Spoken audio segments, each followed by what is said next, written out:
Aku belum sempat ngerjain juga, jadinya habis ini harus ngerjain, upload ke GitHub, upload juga rekaman recording yang minggu kemarin, belum sempat upload. Banyak backlog itemnya nih yang mesti dilakuin. Oke, kalau gitu kita mulai aja. Ini yang lab ke-10 dan ini juga sebetulnya lab yang terakhir ya buat JavaScript. Nanti aku juga bikin polling setelah ini sesi yang hari ini bakalan bikin polling di em, Discord. Soalnya itu ya minggu kemarin kan aku tanya apakah mau lanjut ke back end atau mau lanjut front end lebih dalam lagi. Em, aku juga udah tanya sama colleagues, sama teman-teman aku yang software developer gitu ya, gimana pendapat mereka. Dan mereka 50-50 sih. Jadi mereka bilangnya em, kalau mau belajar dikit-dikit tentang berbagai macam topik, front end, back end, ya bisa lanjut ke back end. Tapi kalau mau mendalamin suatu bidangnya, kayak mau mendalamin front end dulu misalnya, ya bagusnya lanjut ke framework front end. Jadi nanti aku mau polling di Discord. em, Kalian maunya lebih fokus ke front end dulu atau lebih mau kayak memahamin a little bit of everything gitu. Ya, oke. Ya, itu dulu tentang agendanya nanti. Yang untuk sesi sekarang, yang aku bilang tadi kita skip dulu agendanya yang diskusi tentang tugas minggu lalu karena kalian pada rajin-rajin udah ngerjain tugas yang minggu ini. Akunya yang malah belum ngerjain. Jadi kita skip dulu yang diskusi tentang phone number checker ya kalau nggak salah US phone validator atau apa itu yang dari Project Freecode Camp. Karena udah selesai semua juga em, nanti aku coba juga selesaiin dan upload ke GitHub, push ke GitHub. Jadi hari ini fokus ke belajar aja sih ya tentang yang synchronous dan asynchronous programming ini. Kita bakalan tahu lebih dalam tentang async programming di JavaScript. Terus ada callback, promise, await, eh, terus tentang yang next sessionnya ini tugas yang eh, Pokemon Checker atau Pokemon Searcher gitu ya. Jadi bisa nge-search Pokemon gitu. Em, dan kita bisa ngebahas sedikit tentang tugasnya dan kemudian organisasi seperti biasa feedback. Oke, sampai sini ada pertanyaan?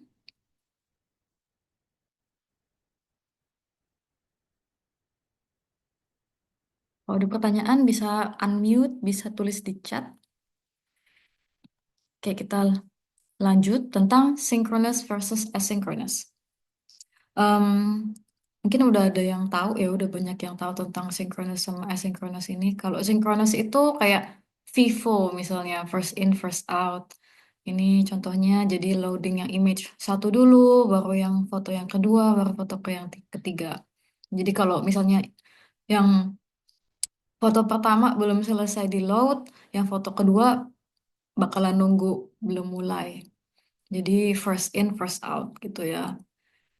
Terus asynchronous ini paralel gitu, jadi masing-masing bakalan jalan. Nggak perlu menunggu yang foto pertama, nggak perlu menunggu yang foto ketiga, bakalan sesuai masing-masingnya. Ya, dan em, asynchronous ini kebanyakan dipakai di web applications contohnya. Jadi kayak web applications, website-websites gitu, kebanyakan pakai asynchronous. Kayak contohnya ini nih, yang kita lihat sekarang, Google Slides misalnya, mereka bakalan kebanyakan pakai asynchronous pattern. Kenapa kok pakai asynchronous. Kenapa nggak pakai synchronous? Soalnya kan asynchronous itu paralel ya, banyak yang jalan paralel. Kayak yang kita omongin minggu lalu tentang functional programming itu, kebanyakan kan functional programming ini dipakainya untuk parallel functions gitu ya, yang run-nya atau execution-nya secara paralel. Dan itu minggu lalu kita juga ngomongin kalau performance cost-nya itu lumayan tinggi, jadi lumayan ini ya ngabisin memori, perlu banyak bandwidth juga misalnya em, man, apa mana ininya ya pros-nya gitu. Kayaknya kebanyakan cons-nya. Terus kenapa kok web applications ini tetap pakai asynchronous, tetap pakai paralel itu tadi? Soalnya juga ini selain negatifnya itu tadi ada positifnya. Positifnya itu ya walaupun performance costing, tapi untuk usernya itu lebih bagus ininya apa user experience dan user interactionsnya. Jadi contohnya nih di sini kalau kalian mau coba, aku bisa paste ininya linknya. Kalau dia mau coba langsung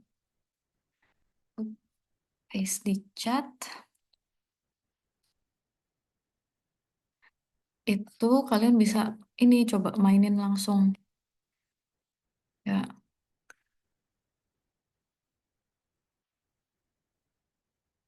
Jadi di situ kelihatan kenapa harus pakai paralel, kenapa nggak pakai first in first out atau synchronous. Jadi di sini kalau misalnya pakai first in first out itu kayak lama gitu loadingnya. Terus habis itu nggak bisa ngapa-ngapain selama itu. Jadi kayak misalnya nih, bayangin kalau kita ngeklik suatu button di sini, terus habis itu loadingnya lama gitu kan, terus nggak bisa ngapa-ngapain, nggak bisa klik-klik yang lain, nggak bisa nulis-nulis di text fields-nya contohnya, terus cuma nunggu gitu aja kan. Nah ini kan buat usernya kadang membingungkan atau kadang juga user experience-nya nggak bagus, kayak misalnya website-website yang nanti unresponsive kayak gitu, itu kan kita bakalan bingung gitu ya kadang jadi usernya kok ini macet gitu ngehang tiba-tiba. Nah itu salah satu contohnya kalau pakai sinkronus ini lama misalnya ada yang loading. Ya kalau pakai asinkronus semuanya bakalan jalan secara paralel. Jadi mungkin performance-nya memang lebih mahal, bakalan lebih banyak perlu memori. Tapi itu tadi buat yang usernya ini bakalan kerasanya lebih smooth gitu ya, nggak ngebingungin. Karena itu banyak web applications yang menggunakan asynchronous programming. Ya, oke. Dan asynchronous programming di JavaScript ini kebanyakan menggunakan teknik-teknik atau metode functional programming. Ya, aku juga udah jelasin minggu kemarin ya, sebetulnya JavaScript ini bukan declarative programming language, bukan functional programming language ya native-nya. Maksudnya kayak ada beberapa programming language yang memang um, naturally um, apa memang kayak kita tuh udah patternnya dari programming language-nya itu sendiri memang jenisnya functional programming kayak mungkin ada yang tahu Haskell contohnya atau Python juga kayak lebih natural aja gitu kalau nulis code-nya pakai cara functional programming. Tapi kalau misalnya mau nulis functional programming di Java, contohnya Java kan object oriented banget. Itu kan kayak agak susah gitu kan ya. Kayak harus malah tambah lebih rumit gitu kalau nulis functional programming menggunakan Java. Sama juga di JavaScript. JavaScript itu bukan language yang naturally support for functional programming. Tapi kalau menggunakan asynchronous programming di JavaScript ini kita juga bisa masih mengimplementasikan metode atau ini tadi tekniknya functional programming. Jadi kayak mix and match gitu ya. Masih menggunakan object oriented tapi juga ada mixing dikit-dikit functional programming. Nah, di sini contohnya kayak kan functional programming itu tekniknya itu kayak satu function bisa dipecah belah menjadi function-function yang lebih kecil. Jadi lebih spesifik dan bisa dipakai ulang gitu ya. Dan bisa dipakai oleh banyak em, argumen yang lain, misalnya objek atau variabel yang lain. Dan bisa dipakai secara paralel. Nah, ini sama di asynchronous programming. Kita perlu paralelisme itu, dan kita juga banyak menggunakan function ini yang kecil-kecil, terus dipakai berulang-ulang. Dan ada juga di asynchronous programming ini, kalau di JavaScript itu ada promise dan ada juga await. Nanti kita bakalan tahu, lanjut lebih tahu tentang promise dan await. Em, di sini juga ada nih function chaining atau promise chaining istilahnya. Jadi kayak sequence gitu, ya kayak chain gitu ya, kayak em, apa ya bahasa Indonesianya chain? Aku lupa. Maaf. Ya chain berurutan gitu ya. Jadi kalau di JavaScript ini ada kayak methods, instance methods kayak then, finally, nanti juga kita bakalan obrolin, bakalan diskusiin dikit. Dan kalau ada yang mau lebih tahu, mau baca-baca lebih lanjut tentang ini tadi, menggunakan functional programming di asynchronous programming untuk JavaScript, bisa baca di sini ya. Oke, sampai sini ada pertanyaan? Kalau nggak ada pertanyaan, kita lanjut ke salah satu cara untuk asynchronous programming di JavaScript. Salah satu caranya itu adalah menggunakan callback function. Callback function ini adalah function yang memanggil function lain. Jadi contohnya di sini, ini ada function one. Jadi function one ini bakalan dijadiin satu argumen untuk function two, function yang lain. Gitu. Jadi bisa nih, satu function memanggil function lain. Tapi mungkin kalian udah bisa menebak gitu ya. Kok ini bisa manggil-manggil gitu berarti nanti bisa ini ya nested. Nested gitu. Maksudnya kayak bisa manggil manggil manggil manggil manggil terus jadi banyak gitu kan. Jadi kayak eh pyramid gitu ya. Satu function manggil function kemudiannya, kemudian manggil function yang lain lagi, kemudian manggil function ada lagi yang lain. Terus itu kayak bakalan ribet gitu kan ya. Apalagi kalau misalnya operationsnya itu kompleks, rumit, perlu banyak function yang dipanggil, itu bakalan ini tadi ya, jadi kayak ribet gitu. Ini bakalan jadi susah dibaca dan bakalan menghasilkan callback hell. Ini namanya. Apa itu callback hell? Ya, nanti kita juga ada omongin, tentang callback hell. eh dan di callback ini kita bisa menggunakan timeout. Timeout ini kayak timer gitu ya, sesuai namanya. Jadi di sintaksnya ini kayak yang kita lihat, kita bisa ngasih code aja, kita juga bisa ngasih code atau function ini. Jadi nama functionnya sebagai argumen sama seperti yang callback function ini tadi. Jadi timeout itu juga merupakan suatu callback function. Tapi timeout ini memang native dari JavaScript. Dia memang kasih method ini. Dan selain function atau code-nya ini kita bisa kasih delay. Delay ini adalah seconds. Jadi detik ya. Misalnya kita kasih delaynya 3 detik gitu. Berarti nanti function ini bakalan dipanggil setelah 3 detik. Setelah set timeout ini dimulai. Jadi ya itu tadi kita bisa kasih countdown, bisa ini kasih delay, ya banyak kegunaannya. Contohnya juga misalnya nih, kalian mau nge-loading display table gitu ya, mau kasih tabel, tabelnya nih isinya ada misalnya 10.000 nama, kan banyak tuh ya. Terus loadingnya mesti lama misalnya. Nah biar em, usernya misalnya nggak bingung gitu ya, kita mau display juga kayak loading gitu ya, loading progress gitu misalnya. Nah kita bisa set loading progressnya misalnya 10 detik gitu kira-kira.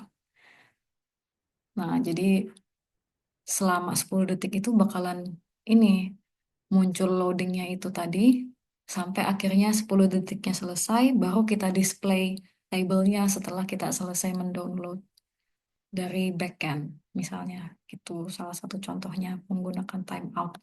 Jadi ya timeout ini nggak cuma untuk callback juga ya juga misalnya kayak sistemnya itu tadi internetnya lambat misalnya atau memang kalian sengaja meng ya mengintroduce atau memberikan delay itu juga bisa pakai timeout. Jadi bisa dipakai secara strategis istilahnya. Oke, sampai sini ada pertanyaan?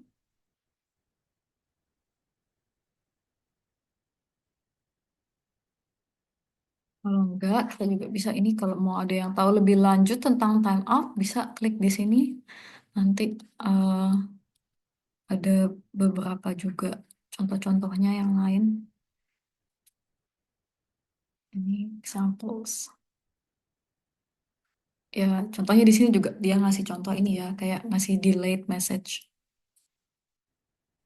Ya, jadi itu tadi nggak cuma karena fungsional, bisa juga karena memang strateginya kalian sengaja ngasih delay, atau karena desainnya misalnya kalian perlu delay itu tadi karena harus download file yang gede dan displaynya ngedisplaynya perlu waktu, bisa juga pakai timeout. Itu penggunaannya sesuai dengan kebutuhan ya. Tapi ya ini tadi balik lagi, timeout ini merupakan salah satu contoh callback function juga. Dan ya balik lagi nih ya tadi tentang callback hell. Kalau callback functions ini bakalan beratus-ratus gitu ya. Kayak bawang gitu berlapis-lapis, lapisannya banyak, bakalan ribet, bakalan mumet, em, susah jadinya ngebaca code-nya itu tadi. Ini contohnya di sini ya. Jadi kayak jadi pyramid gitu loh, kayak segitiga gitu bentuknya. Coba aku kasih shape, kasih shape segitiga. Ya, jadi bentuknya tuh kayak gini kan. Oh, gimana nih ngerotetnya ya? Ah ya, kayak gini bentuknya. Terus kalau makin runcing gitu ya, makin ini, makin runcing gini, wah berarti makin ini, membingungkan. Ya. Nah, ini namanya callback hell. Soalnya ini tadi ya, susah dibaca, susah dimengerti, jadi kayak spaghetti code. Kalau kita mungkin sambil ngerjain sekarang paham gitu ya, tapi mungkin orang lain yang ngebaca bakalan bingung. Atau mungkin juga kita ngerjain hari ini, besoknya ngecek lagi code-nya, habis itu pusing, udah lupa. Ini aku ngapain ya kemarin? Ya, jadi itu susah dibaca, lebih error juga, lebih error prone. Susah untuk debugging. Debuggingnya gimana coba?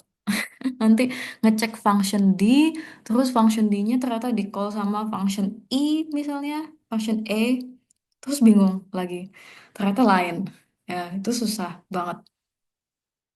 Jadi kalau hanya rely ke side timeout dan contohnya nih kalau timer yang diberikan kurang cukup, terus functionnya yang berikutnya yang nanti dipanggil tuh bisa error. Jadi misalnya nih, em, kalian mau ngeloading lagu misalnya, ada 3 lagu.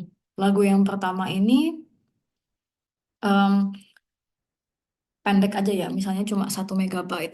Lagu yang kedua nggak taunya lebih gede lagi, hampir 20 MB misalnya. Dan lagu yang ketiga cuma 3 MB. Jadi kalian kasih time out misalnya. Yang lagu pertama 5 detik. Lagu ke yang kedua kasih time out 10 detik. Terus lagu yang ketiga 3 detik. Nggak taunya pas yang lagu kedua ini karena saking gedenya dan mungkin internetnya lagi hujan gitu ya. Lagi hujan, lagi gangguan gitu. Ternyata perlunya lebih dari 10 detik. Perlunya mungkin 15 detik. Tapi karena cuma pakai set time out ini tadi, lanjut aja gitu code-nya langsung memanggil lagu yang ketiga. Jadinya nanti pas selesai, lagu pertama ke loading, lagu ketiga ke loading, lagu keduanya belum selesai, udah di stop. Code-nya udah berhenti. Jadinya error deh.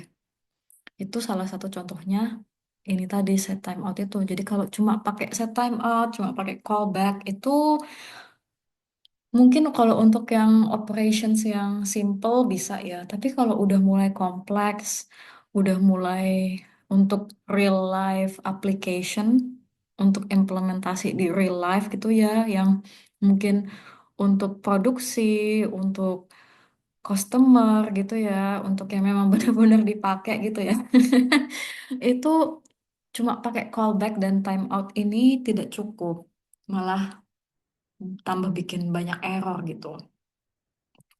Ya, kalau mau baca lebih lanjut juga bisa. Ini aku eh, rekomendasiin yang ini sih, apalagi yang Jigs for Jigs artikel ini. Dia mereka juga kasih em, mereka kasih contoh-contoh gitu ya, problematiknya apa gitu. Ya, aku sangat rekomendasiin untuk baca lebih lanjut dari yang ini tadi. Oke, duh, laptop aku ngehang. Nah, tutupin dulu apps-nya.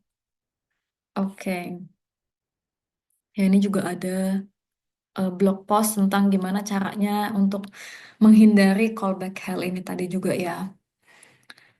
Nah, di JavaScript ini sebetulnya ada memang by default kayak solusi untuk dari callback dan timeout hell ini. Dan ini tadi yang aku jelasin di agenda itu menggunakan promise dan juga await atau um, async gitu ya.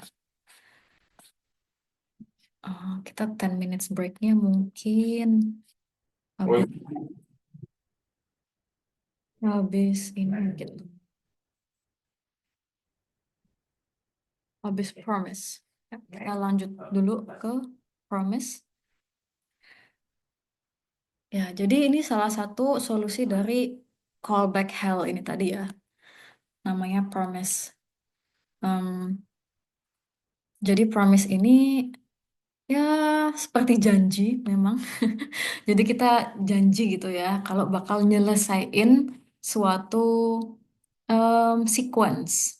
Ya, jadi contohnya di sini nih ada promise-nya. Kita mendeklarasikan promise, terus nanti kalau promise-nya ini di-fulfill, bakalan apa lagi yang dilanjutin.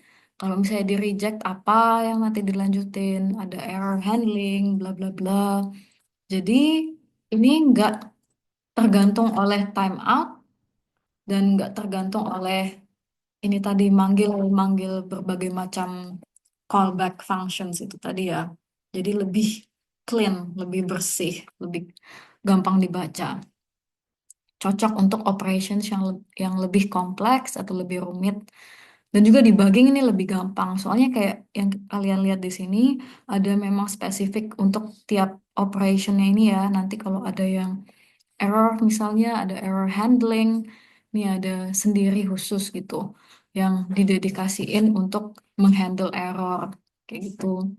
Jadi pakai promise ini bakalan membantu untuk menghindari callback ini tadi, callback hell. Ya, kalau mau lebih tahu lebih lanjut juga bisa nanti cek di linknya ini yang aku tulis. Oke, terus ini tadi eh yang promise ini ya ada 4 macam states.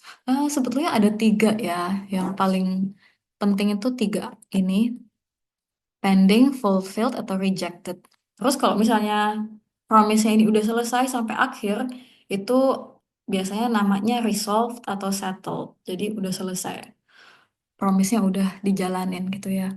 Udah ya, diselesaiin, udah seperti yang dijanjikan. Jadi pending ini, misalnya pending itu mungkin kalau misalnya lagi menunggu gitu ya. itu pending, belum dijalanin, belum mulai sama sekali operasinya. Fulfilled artinya udah selesai seperti yang diharapkan.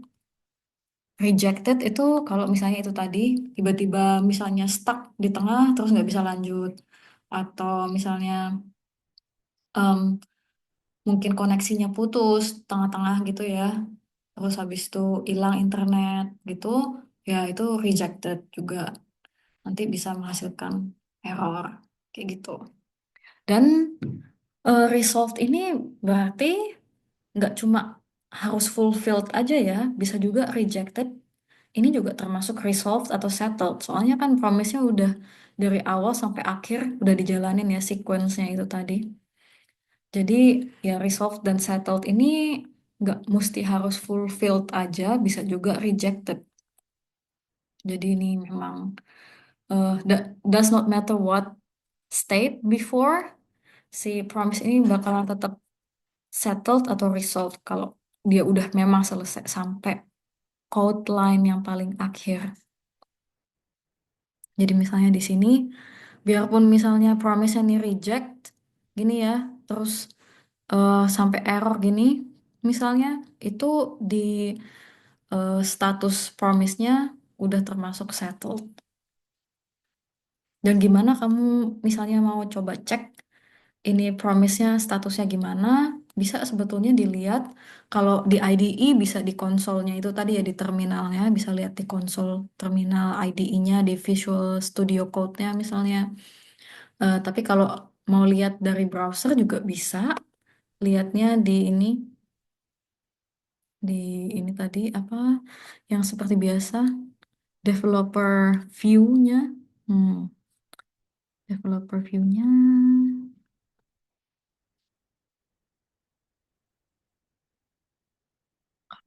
sini ya.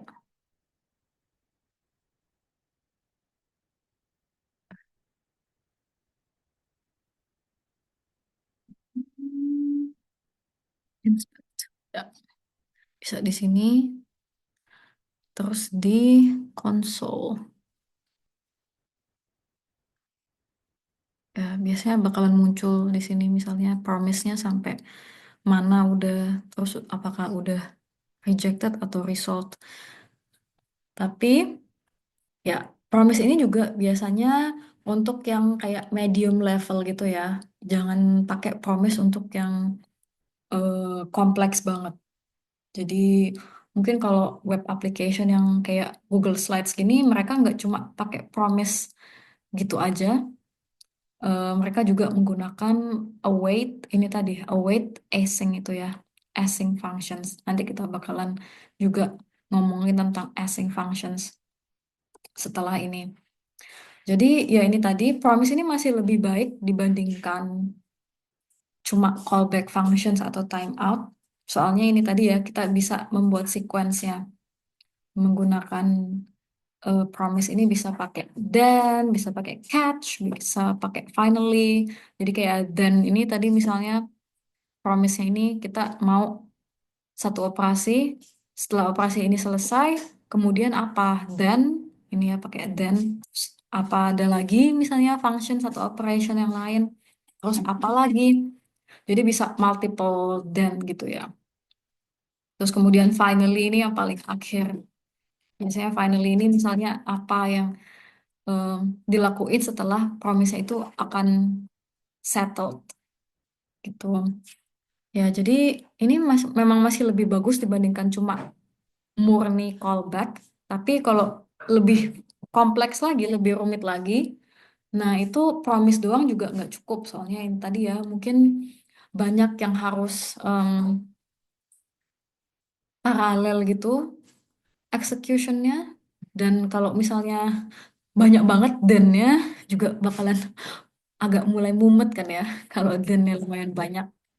Jadi di sini aku kasih contoh. Ini kalau mau initialize atau declare promise ya, ini sintaksnya. Jadi bisa di declare sebagai variabel.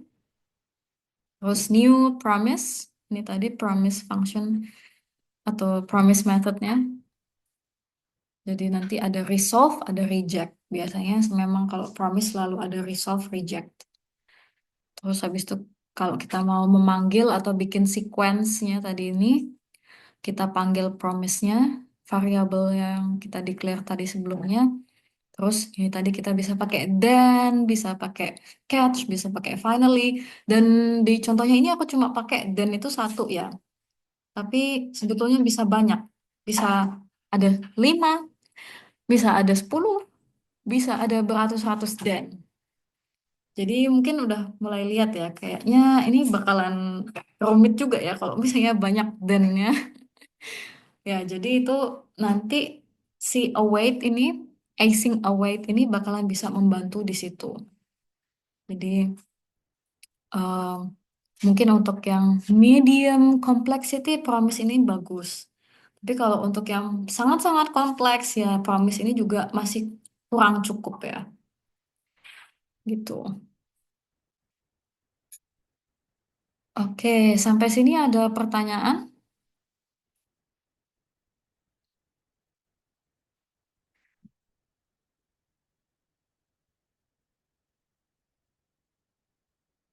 Oke, kalau nggak ada pertanyaan, mungkin aku kasih contoh lagi untuk yang promise ini.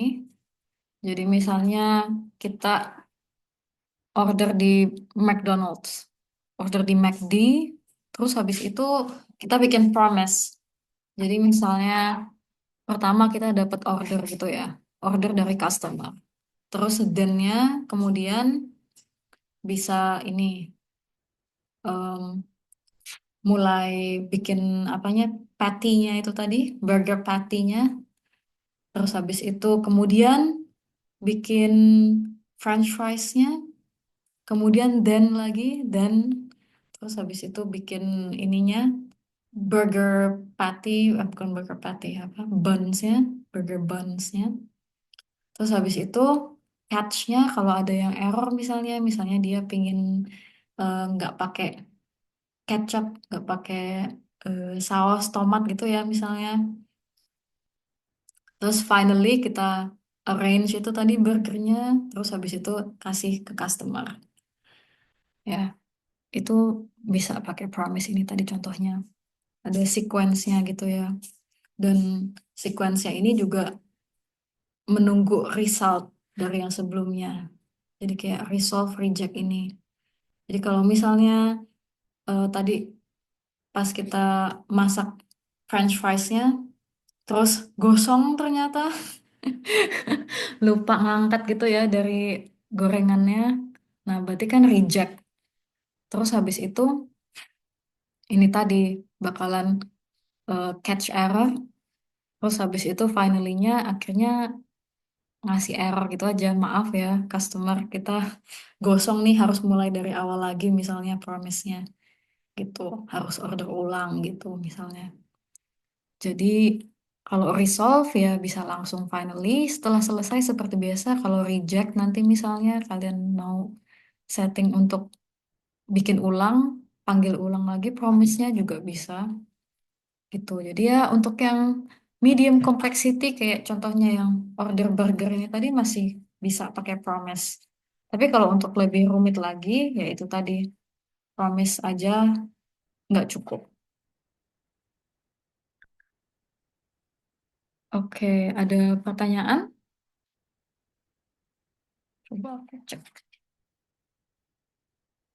Oke, nggak ada pertanyaan di chatnya. Kalau gitu mungkin kita bisa break sampai hmm, jam berapa ya? Sekarang jam 7:37 ya. Mungkin jam 7,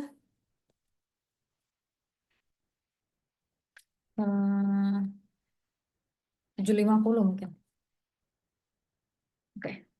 Kalau gitu sampai ketemu lagi jam 7:50. Aku pause dulu.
Oke,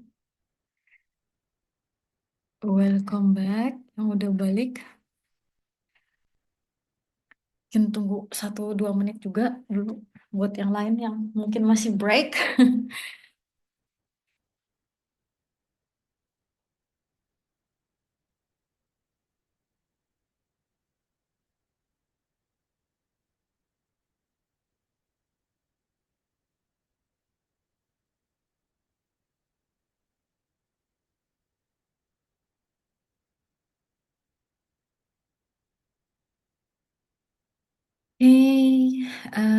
Kalau gitu kita mungkin mulai. Udah ada yang balik nggak?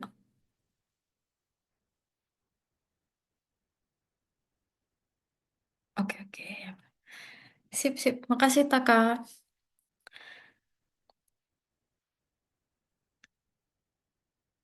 Oke, jadi mungkin ini dia.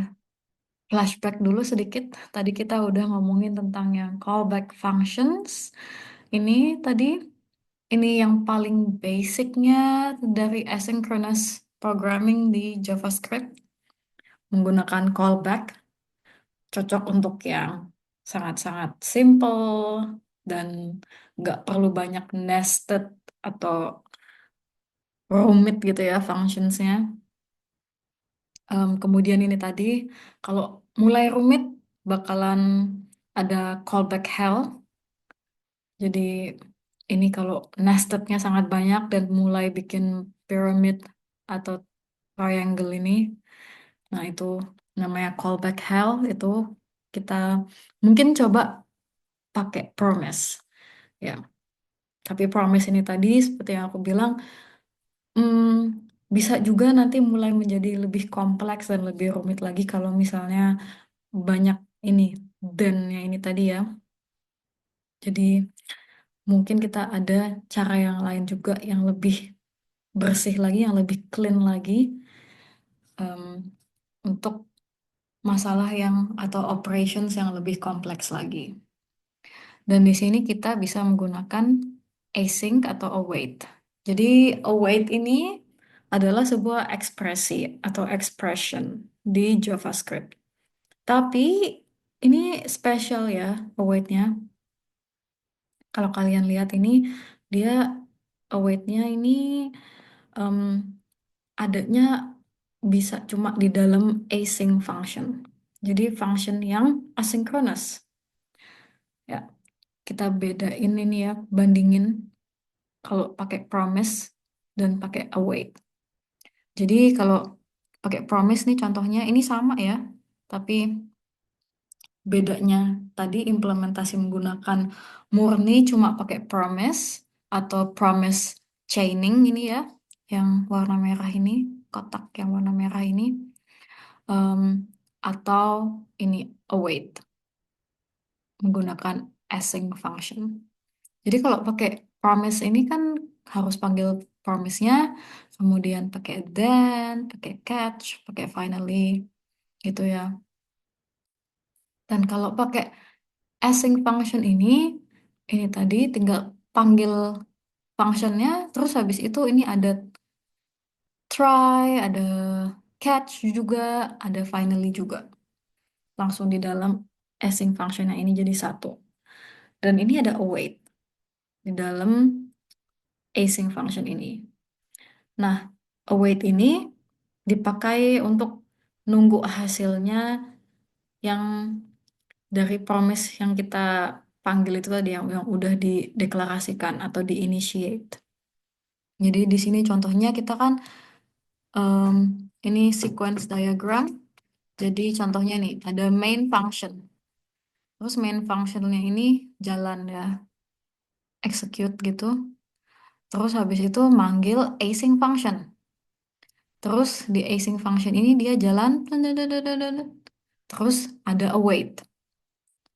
Nah, await ini dia nge-pause gitu ya. Jadi di pause, tapi bedanya await ini dengan timeout tadi ya. Kalau timeout kan nge-pause gitu ya. Tapi ada delay time-nya, pakai timer gitu. Kalau await ini bisa sambil paralel, ada juga yang jalan lagi. Jadi ini contohnya kalian bisa lihat dia misalnya manggil gitu ya. Promise-nya ini diselesaikan dulu sampai promise-nya selesai, baru dia nanti ngasih tahu kalau oh ini promise-nya udah selesai. Terus lanjut lagi yang paralel ini jalannya, jalan juga, bla bla bla bla bla. Terus habis itu ada misalnya await lagi. Terus nunggu lagi nanti promise yang di await yang kedua ini biar selesai. Terus nanti udah selesai, lanjut lagi diproses lagi. Tapi yang main ini masih terus aja jalan ya secara paralel. Yang di async function ini aja yang di pause gitu. Dan ini tadi nggak pakai waktu, nggak pakai timer. Dia memang menunggu sampai selesai ini tadi functionnya, yang promise yang tadi di await ini. Ya, aku juga tulis di sini kalau ada await dalam suatu async function, maka code lines yang lain yang ada di sekitarnya dan masih di dalam async function ini itu bakalan nge-pause, bakalan menunggu sampai promise yang di await ini selesai. Ya, kalau mau tahu lebih lanjut juga bisa baca di sini ada yang di MDN JavaScript Mozilla ini. Em, Kalau mau tahu lebih banyak lagi tentang async function ini ya. Tapi kurang lebih begitu caranya async ini.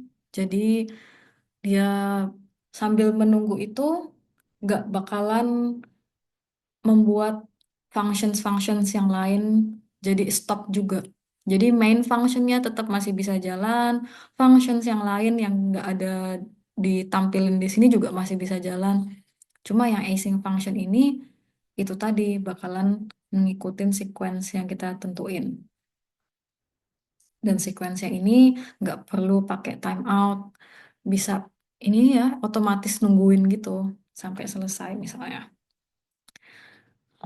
Ya, dan mungkin kalian mikir, gimana kalau misalnya kan nggak pakai timer nih, terus habis itu tiba-tiba aja misalnya dia jalan udah selama 1 menit nih, si await-nya ini jalan 1 menit, terus habis itu entah karena ada suatu alasan, misalnya koneksinya putus tadi, atau ada gangguan misalnya di backend-nya, ada masalah apa, database-nya down misalnya, backend-nya nggak jalan, terus tiba-tiba ininya tadi ya promise-nya rejected misalnya.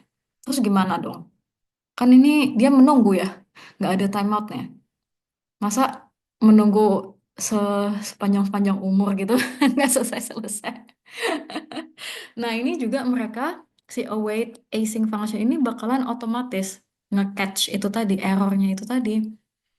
Jadi ini ya makanya jadi lebih cocok untuk masalah yang lebih kompleks karena mereka udah di backgroundnya itu menghandle ini semua tadi. Jadi kalau ada error masih bisa em, dihandle lagi pakai try dan catch. Oke, gitu arrangementnya. Oke, try dan catch ini bisa untuk menghandle errors dalam suatu async function. Jadi kayak di sini nih contohnya kita kan pakai try ini. Ini jadinya kayak kita declare apa yang mau kita lakuin di sini. Dan nanti kalau misalnya yang try ini gagal misalnya entah kenapa, karena suatu hal tadi itu ya, bakalan bisa langsung catch error ini tadi. Jadi try dan catch ini kayak satu paket gitu ya. Biasanya kalau ada try, ada catch-nya juga. Jadi kalau misalnya ini try-nya itu atau usahanya gagal, bisa langsung di catch errornya apa kayak gitu. Nggak perlu menunggu sampai entah berantah gitu ya. Dan nggak pakai timer juga. Ini tadi makanya bagus untuk yang masalah yang lebih kompleks.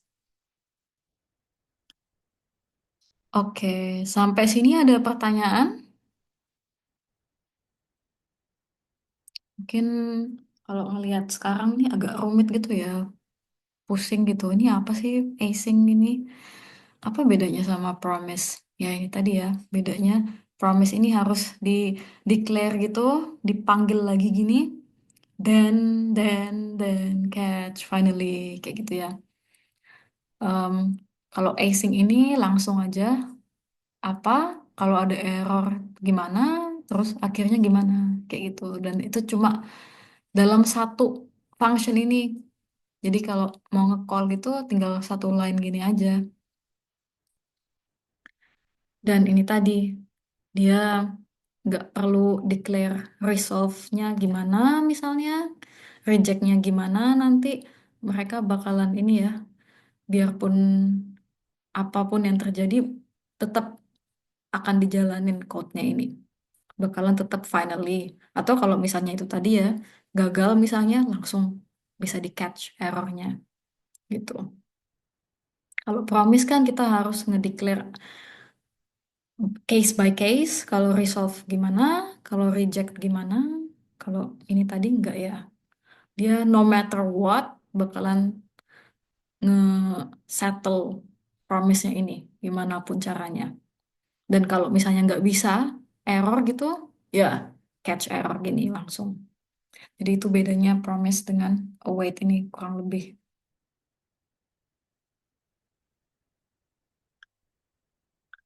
Oke, ada pertanyaan? Mungkin kalau misalnya ada bagian yang kurang jelas, bisa juga aku ulangin lagi penjelasannya. Coba aku cek di Zoom. Apa? Screen sharing aku, oke. Belum ada pertanyaan. Ya, dan ini tadi juga kalau pakai await, misalnya untuk yang kompleks-kompleks gitu ya, karena ini manggilnya lebih minimalis, cuma satu line gini doang, kayak manggil function biasa, itu jadi lebih gampang dibaca ya. Kalau mau debugging, kalau mau em, misalnya kerja kelompok gitu, yang member yang lain biar bisa paham juga apa code-nya ini, lebih gampang pakai async function ini, pakai await. Kalau pakai promise itu tadi ya, kalau misalnya udah mulai kompleks banget masalahnya, nanti panjang gitu kan ininya, chainnya, promise chainnya. Dan ya kalau debugging mungkin agak lebih susah. Dan kalau misalnya itu kalian baca code-nya untuk pertama kali atau bukan kalian yang nulis code-nya, juga bakalan agak lebih susah untuk memahamin. Oke, kemudian ya async function ini biasanya sering dipakai untuk fetch atau async function atau await ya. Biasanya dipakai dikombinasiin dengan fetch. Jadi fetch ini udah mulai menyentuh-nyentuh dikit-dikit ya tentang backend. Jadi kalau ada backend gitu ya, ada endpoint. Contohnya di sini endpointnya ini yang HTTP address-nya ini ya. Ini adalah backend misalnya endpoint yang dibuka bisa diakses gitu ya. Bisa menerima request HTTP request, bisa memberikan respons HTTP gitu ya. Balik gitu ke front end-nya. Nah, itu kita bisa pakai fetch API. Jadi ini native memang dari JavaScript-nya mereka kasih fetch method ini. Jadi fetch API ini memang spesifik dari JavaScript untuk menghandle dan memproses HTTP request antara front end, back end gitu. Dan di sini contohnya ini tadi pakai async function ini ya. Jadi get data misalnya response await fetch, terus ini await response. Terus kenapa kok harus pakai async? Kenapa nggak cuma pakai function biasa? Kan bisa gitu. Pakai function biasa nggak mesti pakai async. Nah ini tadi misalnya ya kalian mau fetch suatu table gitu ya, suatu data, datanya ini gede. Misalnya ini tadi ada 10.000 nama misalnya dalam satu table. Dan itu perlu misalnya 30 detik untuk mendownload itu semua. Misalnya itu kurang lebih besarnya 50 megabyte gitu kan. Kalau pakai function biasa kan jadinya sinkronus ya, first in, first out. Nunggu dulu. Jadi misalnya nunggu 30 detik, 1 menit gitu. Tapi kalau pakai async function, itu sambil di background itu bisa sambil ngedownload, sambil jalan. Jadi mungkin kalian kalau em, di real life implementation gitu ya, contohnya misalnya kalian buka em, ini tadi slides misalnya, Google Slides. Terus pas awal-awal di load, misalnya baru satu page aja yang muncul atau dua page yang muncul. Nah, itu karena dia pakai async function, jadi ini sambil paralel gitu di displaynya. Kalau misalnya pakai ini function doang, bukan pakai async function, itu tadi blank gitu ya, ininya display UI-nya blank, terus blank gitu selama 1 menit misalnya, terus habis itu baru muncul semuanya all in one gitu, semua slides-nya. Nah, itu kan agak ini ya, user experience-nya agak jelek gitu ya. Bingung kan kok ngeblank gitu 1 menit, terus habis itu tiba-tiba muncul semua. Kan lebih nyaman buat usernya kalau misalnya muncul satu-satu gitu secara paralel gitu loadingnya. Nah, ini jadi makanya pakai async function. Dan ya ini tadi jadi sering dipakai oleh web applications atau dipakai oleh website-website. Ya, jadi kalau mau tahu lebih lanjut, ini nggak cuma ini doang ya, nggak cuma fetch gini doang, bisa lebih rumit lagi. Jadi misalnya mau nge-setting headernya, misalnya HTTP headernya itu ya request headernya kan bisa macam-macam, ada banyak macamnya. Nah itu ada lagi misalnya ininya, propertiesnya, sintaksisnya ada lagi, itu bisa dibaca langsung di sini.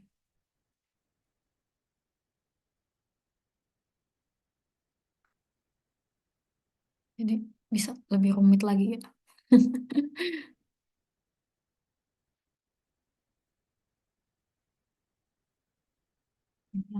Using Fetch API. Contohnya di sini, ini kan ini ya, di sini contohnya yang ini lumayan simple. Tapi kalau ini tadi misalnya mau spesifik metodenya bisa ada yang post ini ya. Kalau post itu kan kita ngirim input, misalnya form submission gitu ya, ada formnya bisa post. Terus habis itu misalnya ada bodinya juga bisa disetting. Jadi ya ini bisa lumayan kompleks juga ya. Yang tadi misalnya di setting. Atau kalau misalnya buat login, misalnya post gitu ya, bodinya apa, em, ngepost cookies, kayak gitu. Headernya lagi juga. Jadi banyak. Ini bisa lebih rumit lagi.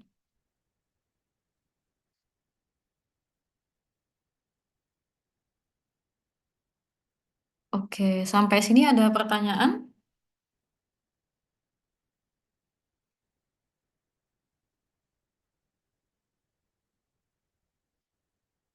Oh, mungkin ada bagian yang belum jelas, bisa juga nanti aku jelasin lagi kalau kalian minta dijelasin ulang.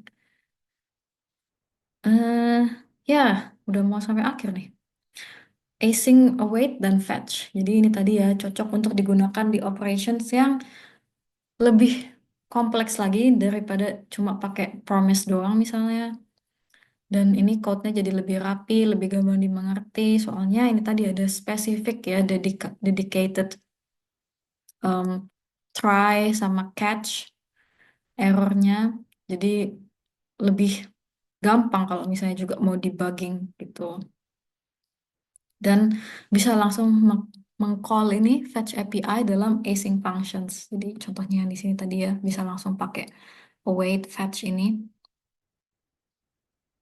Oh ya, dan yang di await ini jadi di sini promise ya, ini awaitnya jadi promise.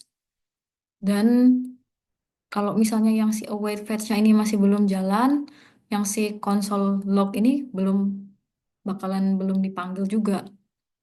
Jadi console log ini bakalan diexecute itu kalau si yang si fetch-nya ini dan yang responsnya ini udah selesai. Jadi kalau udah nge-fetch, udah dapat respons, barulah konsol log, baru ngeprint isi datanya ini tadi. Jadi yang di dalam async function ini mereka bakalan nungguin si await ini sampai selesai, sampai promise-nya itu bakalan settled. Tapi yang function-function di luar async function ini atau code lines di luar async function ini, jadi di luar ini tadi bakalan jalan seperti biasa, yang kayak di contoh sequence diagramnya tadi ya. Main functionnya jalan aja seperti biasa, tetap aja jalan. Tapi yang async functionnya ini tadi ya, pause, nunggu dulu, jalan lagi, pause, nunggu, jalan lagi, kayak gitu. Jadi yang async functionnya ini lebih sophisticatednya ini tadi callback dan timeout. Seperti callback dan timeout, tapi nggak pakai nested functions, nggak pakai timer. Jadi dia otomatis menghandle itu semua di background. Ya, dan kalau mau lebih tahu lebih lanjut ya, bisa baca-baca ini linksnya yang aku taruh di sini. Ada juga kayak tutorial gitu kalau mau lebih tahu lagi ini how to use async await in JavaScript. Ya, ada contoh-contohnya, pakai fetch juga.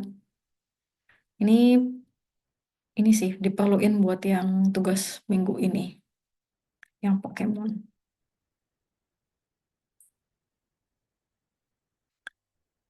Oke, ada pertanyaan sampai sini? Kalau nggak kita lanjut ke to-do-nya untuk next session.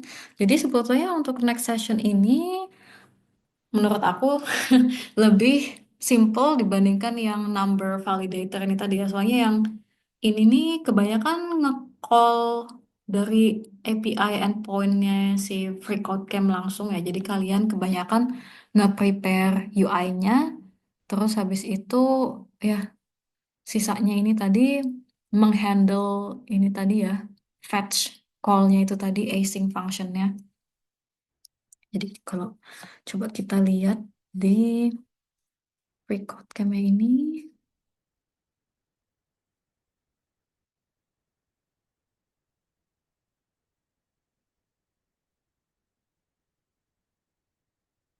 ya jadi kayak di sini ya, ininya requirements-nya 1 sampai 13 ini semuanya UI. Jadi HTML, CSS, dan sebetulnya 14 sampai akhirnya ini, sampai 22, semuanya itu ada hubungannya dengan yang si async function ini tadi yang nge-fetch dari si API-nya FreeCodeCamp ini. API-nya FreeCodeCamp ini, yang ini, oke API proxy. Jadi ini backend-nya. Ya, ada deskripsinya di sini, gimana cara makainya. Ada example request-nya juga.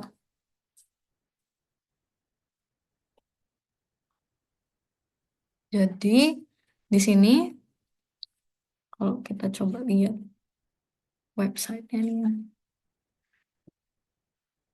source code-nya,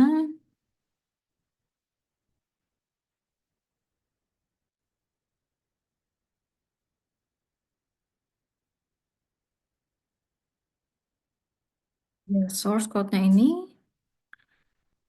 ya di sini seperti biasa ya, declare gitu, deklarasiin ininya, DOM elements-nya atau HTML elements-nya biar bisa diakses sama JavaScript-nya. Terus habis itu ini udah langsung async aja. Jadi yang si async ini tadi kalian fetch dari yang Pokemon API dari FreeCodeCamp ini. Ya di sini dia pakai string gini aja langsung inputnya.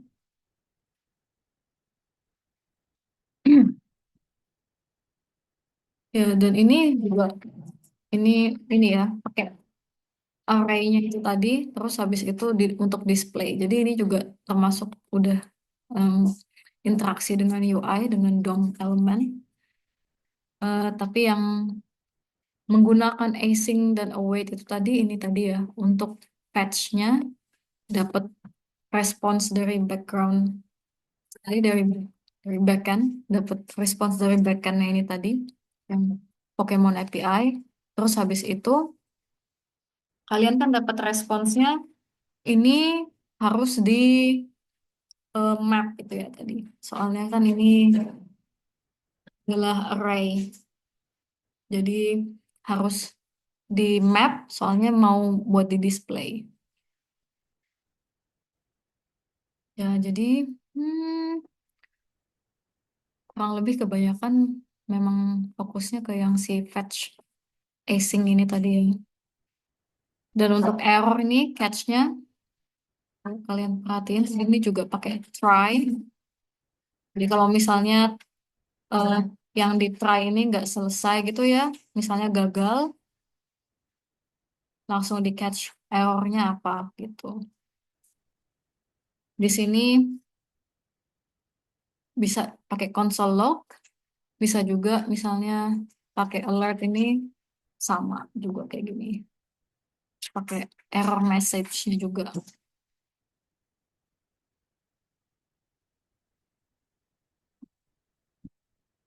bisa juga kayak gitu. Hmm,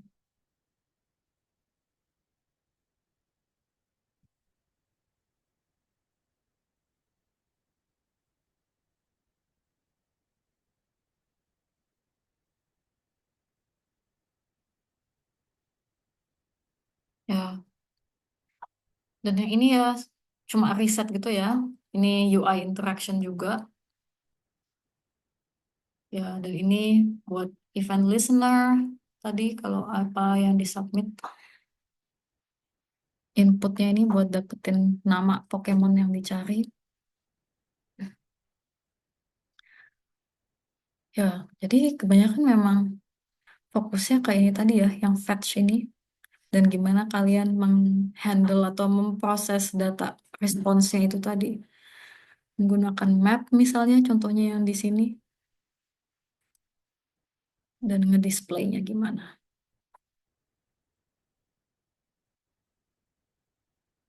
Atau jangan-jangan ada yang udah selesai nih. Kalau ada yang udah selesai, juga boleh misalnya mau tunjukin, mau demo ininya, tugasnya. Ada yang udah selesai belum? Yang Pokemon ini.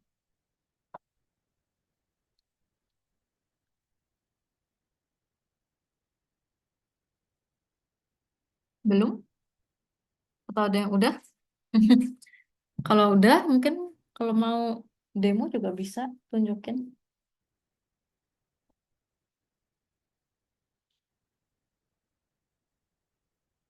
Kita balik lagi ke tugasnya.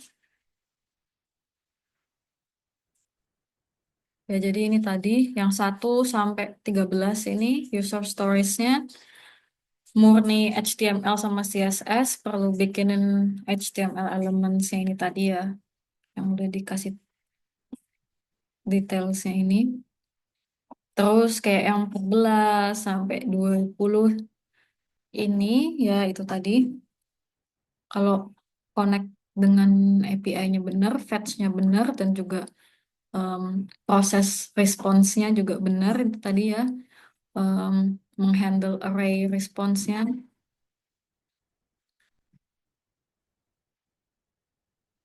Kita lihat di sini misalnya Pikachu. Kalau kita lihat di network, ini tadi request-nya. Jadi yang kita kirim ini ya, Pikachu ini tadi dari inputnya, terus request methodnya get, dan dapat respons ini.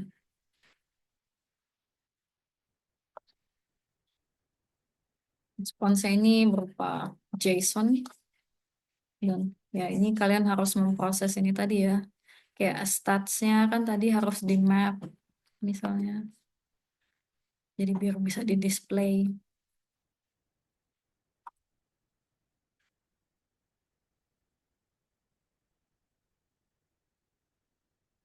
Ya, jadi itu 14 sampai 20 ini ya mereka semua hubungannya ini tadi ke fetch itu tadi ya, ke async function.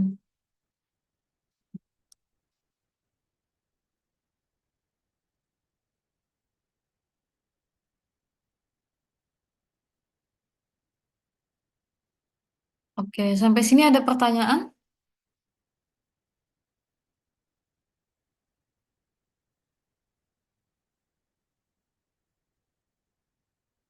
Ya, kalau nggak ada pertanyaan ini tadi ya buat minggu ini atau minggu depan yang Pokemon Search App. Terus habis itu minggu depan ya ini update GitHub Pages, update CV kalau misalnya ada CV udah. Terus habis itu kalau ada yang mau bisa demo, bisa tunjukin, pamerin ininya, portfolionya. Bisa ini ya dimasukin ke GitHub page kalian, GitHub Pages kalian. Mungkin screenshot atau link langsung ke repo-nya gitu.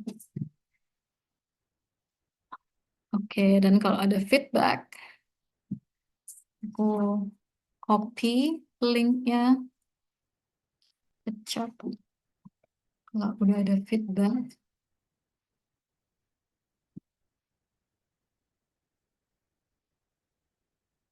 Nah, dan kalau ada yang mau showcase portfolio tadi minggu depan,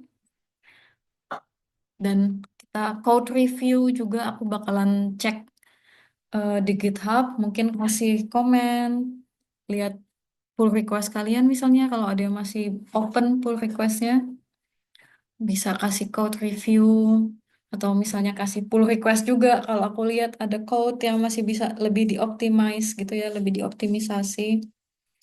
Soalnya ya minggu depan nggak ada homework juga ya, dan aku ada waktu lebih luang karena nggak perlu nyiapin slides.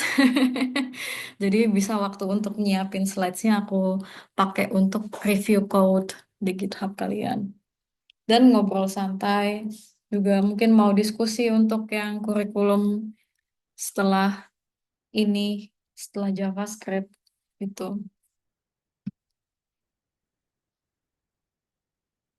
Oke, sampai sini ada pertanyaan nggak? Aku bakalan stop recording.